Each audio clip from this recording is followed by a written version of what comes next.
Jonathan's voice cut through the quiet morning like a slap.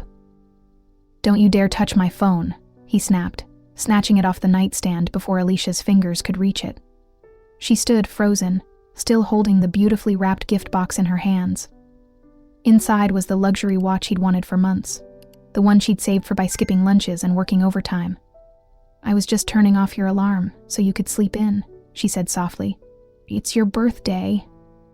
Jonathan barely looked up, muttering a half-hearted thanks as he carelessly set the box aside without opening it. Alicia's heart cracked. That watch wasn't just a gift. It was her last desperate attempt to remind him they still had something worth saving. But he didn't even care enough to look inside. "My name's Alicia Morrison.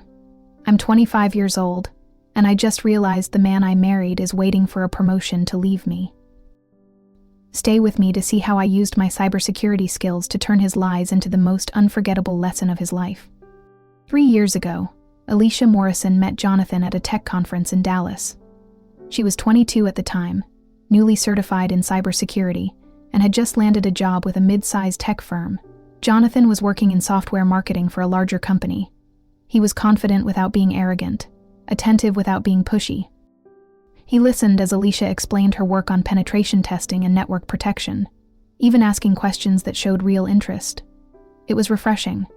Most men she met either underestimated her technical skills or tried to out-explain her. But Jonathan seemed different. Within 6 months, they were dating seriously. A year later, they were married. Alicia had grown up practical and cautious, but something about Jonathan made her believe in possibility. He had dreams of moving into executive management, and Alicia supported him every step of the way, working overtime, covering rent when he needed to take unpaid leave for a certification program, and celebrating every small win like it was a promotion. Their first year of marriage was sweet, if a little fast. They were young and in love, building their careers and sharing quiet late nights with laptops open on the couch. But over time, the quiet moments turned into silence. Jonathan grew distracted, then dismissive. He'd often be buried in his phone during dinner, nodding absently. Alicia spoke. She tried to tell him about a new firewall patch or a clever phishing trap she'd caught. He barely responded. Once, he interrupted her mid-sentence to check a notification, never returning to the conversation. Alicia thought it was stress. Jonathan had been chasing a promotion for nearly a year. She assumed the pressure was making him distant. She tried harder, cooking his favorite meals, leaving small notes in his lunch, planning weekend getaways to reignite the spark. But nothing worked. He'd respond with polite smiles or generic compliments, then return to scrolling through his phone or staying late at the office. The breaking point came on his birthday. Alicia had spent months saving for a luxury watch he'd once admired in a store window. She skipped takeout, canceled a spa day, and funneled every extra dollar into buying it. But when she handed him the wrapped box that morning, he barely looked at it. His only response had been to snatch his phone away like she was the threat. That moment crystallized everything. The man who once asked about her dreams now couldn't be bothered to open a gift she'd sacrificed to buy. That night, as Jonathan scrolled endlessly beside her in bed, Alicia stared at the ceiling, replaying the day in her mind. Something had shifted between them. It wasn't just distance, it was indifference. He didn't see her anymore. She realized that the man she had married wasn't the man who lay beside her now, and the cold truth hit her. He wasn't planning their future. He was waiting for his chance to leave. "My name is Alicia Morrison. I'm 25 years old, and I just realized the man I married is waiting for a promotion to leave me. Stay with me to see how I used my cybersecurity skills to turn his lies into the most unforgettable lesson of his life." Jonathan's behavior grew colder by the week. He no longer kissed Alicia goodbye before work or asked how her day went.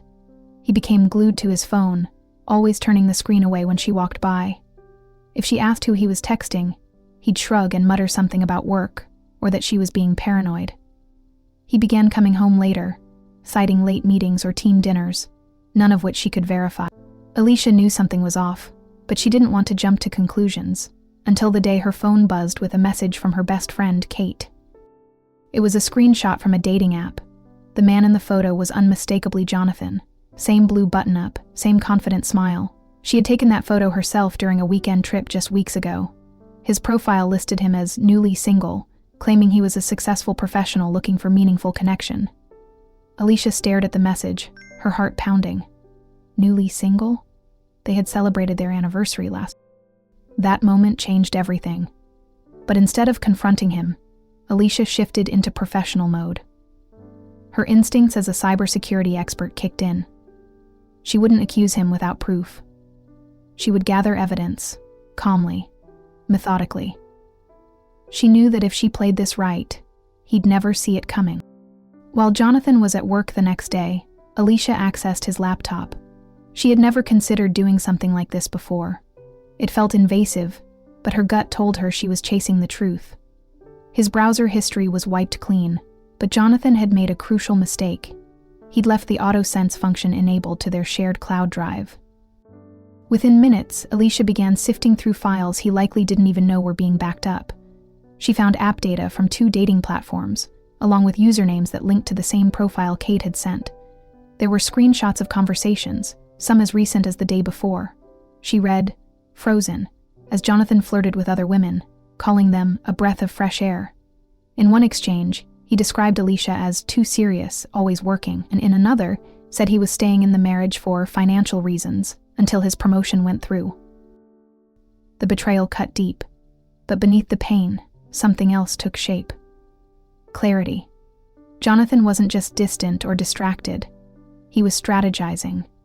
He had reduced their marriage to a stepping stone until he could afford to walk away. Alicia felt the ground under her shift.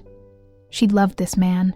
She had trusted him with her life, and he had chosen lies and secret profiles over honesty. She closed the laptop and sat in silence. The truth was uglier than she expected, but she wasn't going to cry. She wasn't going to plead or demand explanations. Alicia was going to build a plan, not just to end things, but to make sure he truly understood what it felt like to be betrayed. And she would use the one skill he had always underestimated her ability to outsmart him digitally. Alicia didn't scream. She didn't throw his laptop across the room or demand answers. Instead, she closed the lid, stood quietly, and made a cup of tea. The calm was eerie, almost clinical. She wasn't going to cry over someone who had reduced their marriage to a financial delay. She was going to make sure he felt the weight of every lie he told, and she would do it her way, precise, technical, and irreversible. That night, after Jonathan went to bed, Alicia sat at her desk and opened her most trusted digital workspace.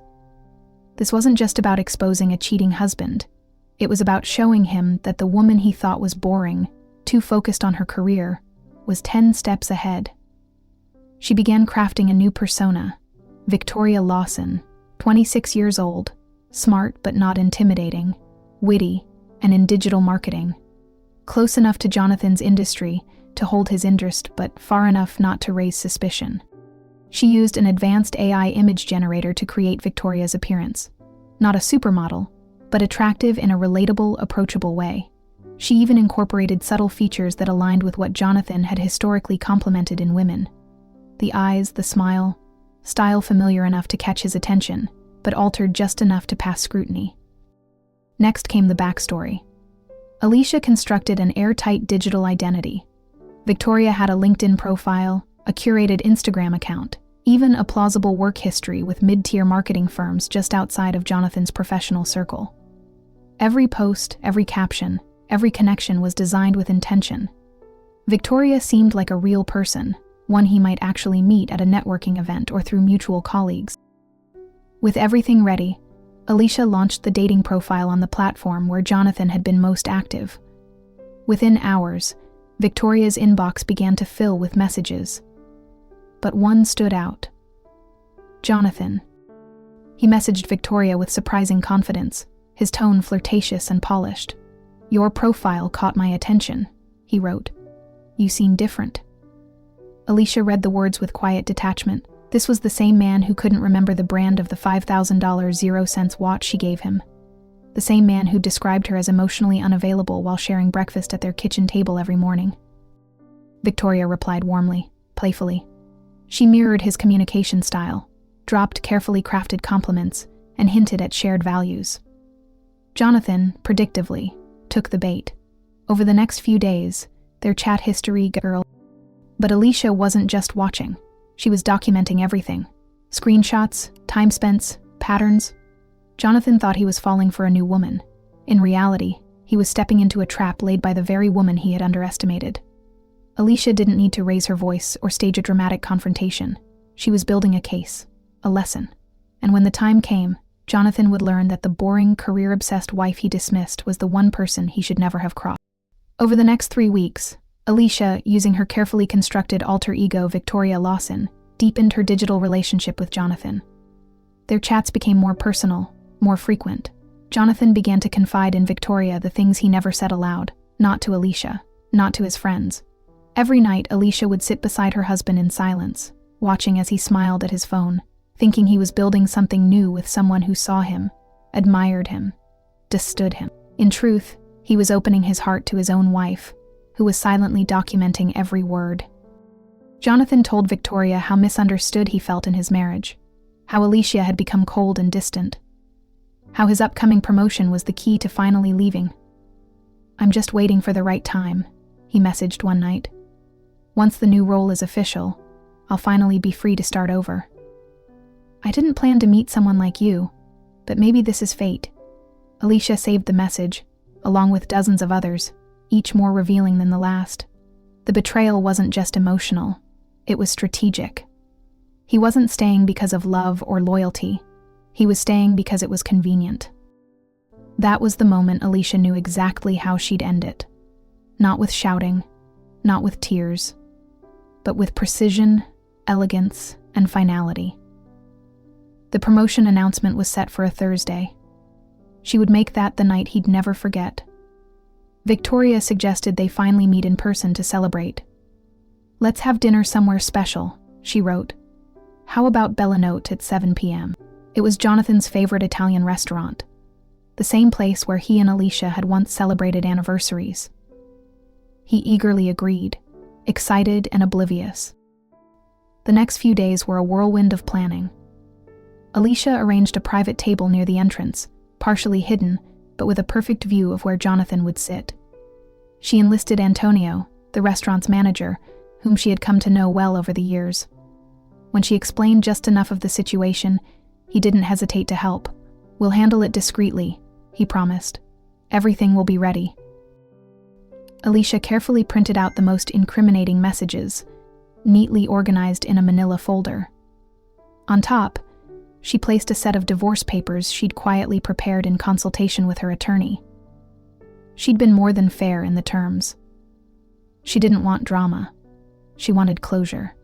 And for the final touch, she wrapped the $5,000 0-cent watch that Jonathan had never even opened, placing it back in its original box with a note that read, "You'll need this to be on time for court." When Thursday arrived, Alicia dressed with care, calm, composed, and ready. She kissed Jonathan goodbye that morning like it was any other day. "Good luck with your presentation," she said. "Tonight will be special." He smiled, already anticipating a romantic evening with his mystery woman. At precisely 6:45 p.m., Alicia took her seat in the corner of the restaurant. Her heart pounded, but her hands didn't shake. This wasn't revenge. It was revelation. At 7:00 p.m., Jonathan arrived, wearing the blue shirt she had once gifted him. He looked around, expecting Victoria. Tonight, Alicia wasn't the betrayed wife. She was the orchestrator of her own justice. And Jonathan was about to realize that the woman he underestimated had turned his lies into his public undoing. At exactly 6:50 p.m., Jonathan stepped through the doors of Bellanote, his posture confident, eyes scanning the candlelit room with expectation. He was 10 minutes early for his date, an uncharacteristic show of punctuality Alicia hadn't seen in months. He wore the crisp blue button-down shirt she'd given him for Christmas, the one she'd thought he'd forgotten. His hair was freshly styled, his beard trimmed. For Victoria, he had made the effort. The hostess greeted him and led him to a table in the center of the restaurant.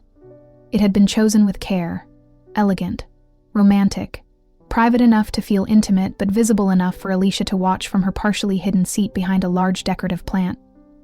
On the table sat a single red rose, a folded linen napkin, a glass of wine, and a manila envelope positioned discreetly next to his plate. Jonathan's brows furrowed slightly, but he didn't ask questions. He assumed Victoria had left a sweet surprise. Antonio, the restaurant manager, approached the table carrying a bottle of champagne. "Compliments of the house, sir. Congratulations," he said with a warm smile. Jonathan chuckled, pleased. "Thanks. How'd you know?" Antonio just offered a polite nod and poured a single glass before stepping away. Jonathan sat down, still smiling. He reached for his phone, likely checking for a message from Victoria. Instead, he noticed the envelope again and picked it up curiously. He opened it casually at first, but his demeanor shifted with every page he turned.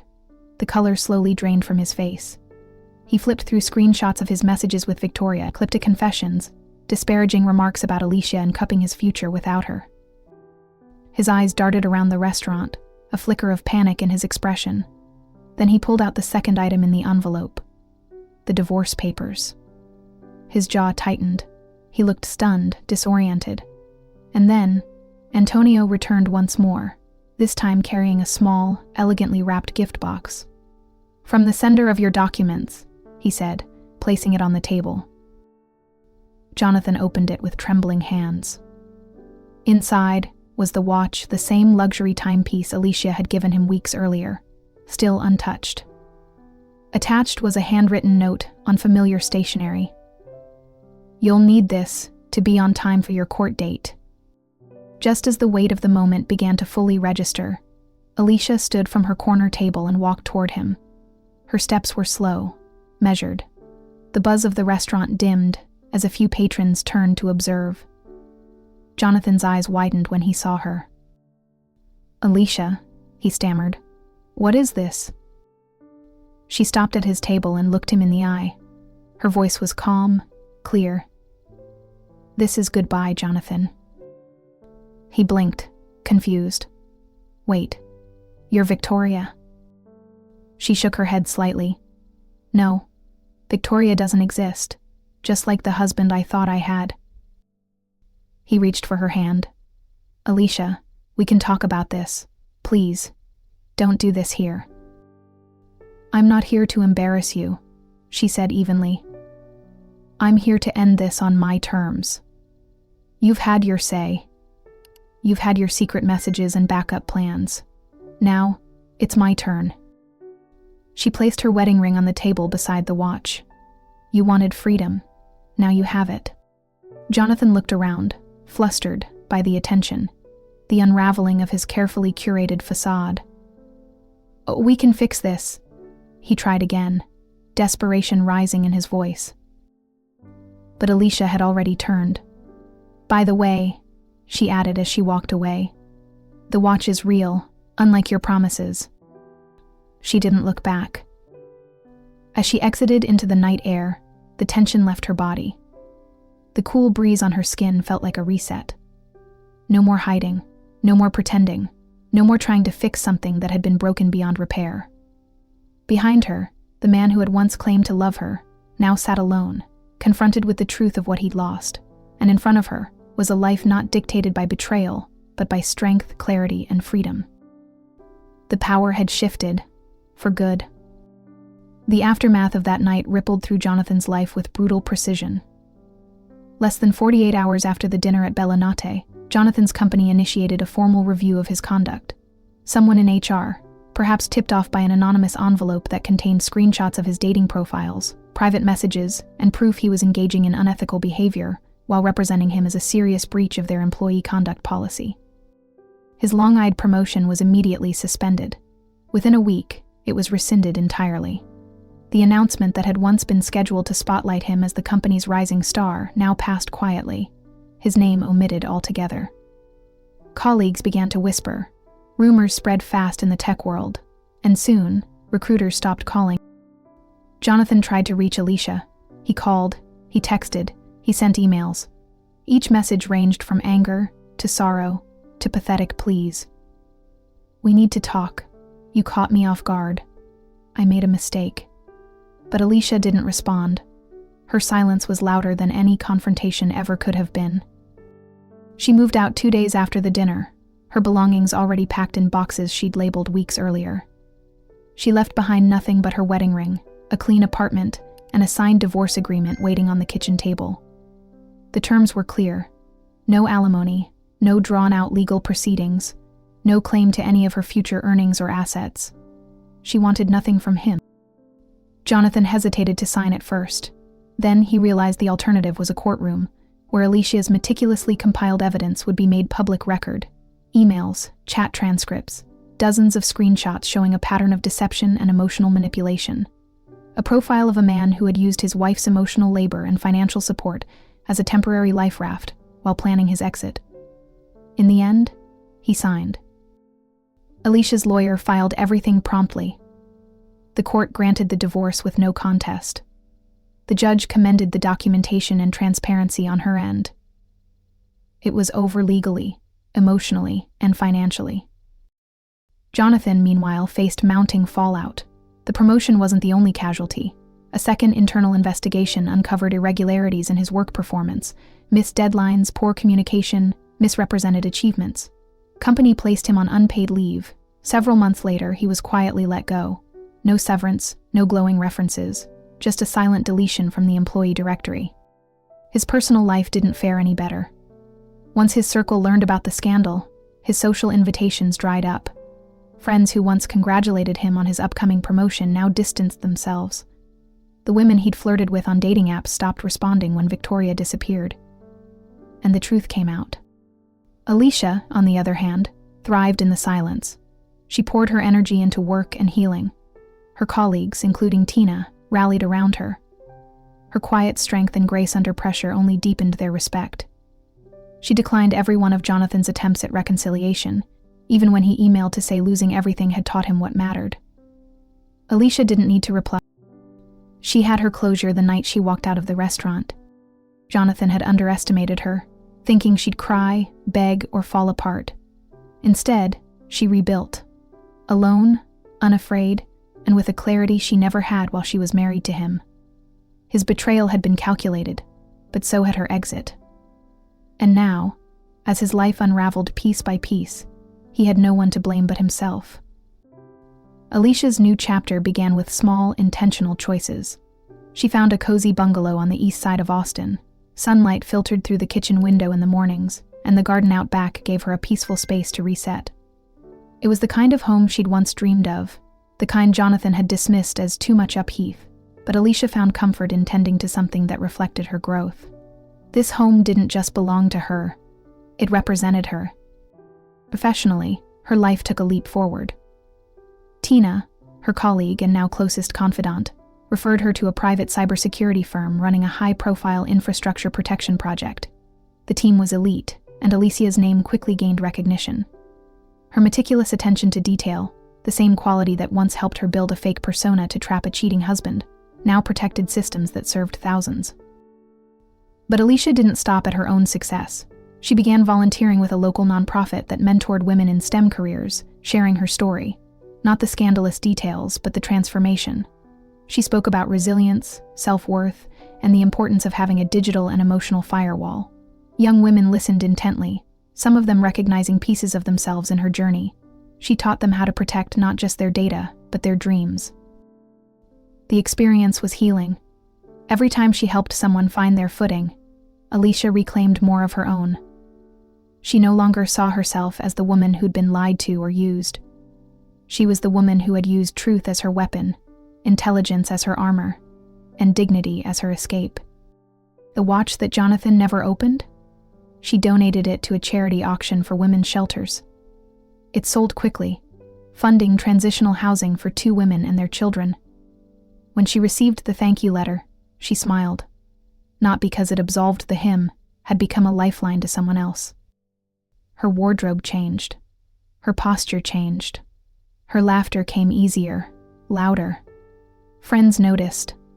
Alicia had always been sharp and accomplished, but now she radiated something deeper, confidence, born not just from surviving betrayal, but from rewriting the narrative that followed it. She stopped checking her phone for his name. She stopped wondering what he was doing or if he regretted losing her. It no longer mattered. Her future didn't revolve around anyone else's ambition, approval, or absence.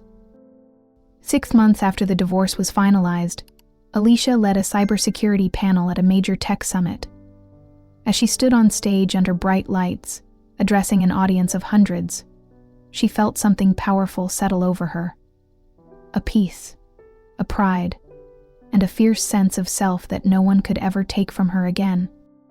She had been underestimated, overlooked, and nearly discarded. But she rose, not in anger, but in certainty. Alicia Morrison had reinvented herself, not in spite of betrayal, but because of it. And in doing so, she became unstoppable. It was a sunny Saturday morning when Alicia wandered through the local farmer's market, sipping on iced coffee and filling her basket with fresh herbs and ripe peaches. The air smelled like warm bread and blooming flowers, and for the first time in years, she felt completely at ease. No more watching someone else's phone, no more calculating responses or bracing for cold indifference. She was alone, but not lonely, just herself, finally. As she reached for a bundle of lavender, she heard a familiar voice. Miss Hayes. She turned to see Antonio, the restaurant manager who'd helped orchestrate that unforgettable evening. He smiled warmly. Forgive me, I suppose it's just Alicia now. She returned his smile. No, Antonio, Miss Hayes is perfect. He nodded with quiet understanding. You look well. I am, she said simply. They chatted briefly before parting ways, but his words stayed with her. Miss Hayes. It wasn't just a return to her maiden name. It was a reclaiming of her identity. She was no longer Alicia Morrison, the wife holding on to a man waiting to leave. She was Alicia Hayes, the woman who left first. She lost the man she once loved, but gained the one person she truly needed: herself.